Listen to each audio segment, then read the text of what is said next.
Cacao has been used in Islam for a very long time as a ceremonial medicine, a heart medicine. The Mayans called it actually heart medicine. The Aztecs in the north called it heart blood.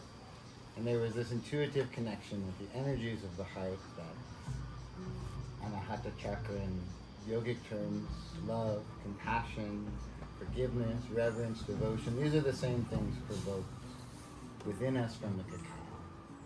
And science many years later has confirmed this. It's a very interesting plant. We don't give it to Weepy because then Weepy will soar on into the great beyond. Don't give it to your horse will soar on. Don't give it to your cat. Actually, humans are the only mammals that can work with the cacao. The cacao is very, very picky. It made it so that all other animals would essentially perish to consume cacao. But the humans, what it does is it has theobromine, very similar to caffeine, which helps us increase the heart rate, so that goes up a little bit. But then it has more magnesium than any member of the botanical world. Come on in, find some cushions. A cup will find you, I think.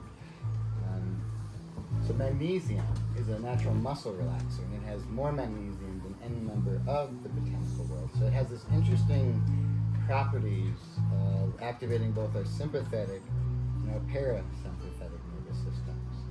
So where the awareness goes, the healing can flow. So it helps us bring our awareness to the heart because the heart is actually more activated. What does it mean? Well, the blood vessels have opened a little bit and the heart rate has gone up a little bit, which is why if you have a pacemaker, you want to really just take a step back and really pace yourself, which is also why you want to stay hydrated.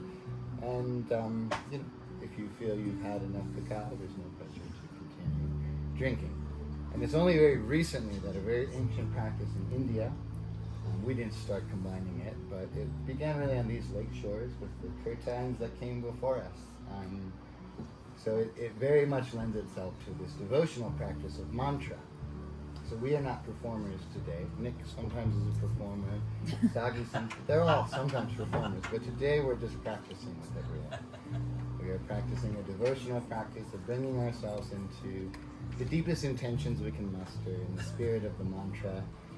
Because music has this je ne sais quoi, right? This certain property about us that we're not going to get to with words. So having said a bunch of words, we can set them aside and begin with a mantra to Ganesha, which is a Ganesha to this Indian deity that is an energy of removing obstacles in our path. So the obstacles that would prevent us from sinking into our deepest intentions, that would prevent us from looking at ourselves quite honestly, that would prevent us of singing from the heart because, a lot of us have a lot of baggage with music, right? Someone told us we don't sing well and we spent the next 20 years maybe not singing. So I invite you in this space for this time to set all that aside as we connect with our heart, for our hearts, and for all hearts.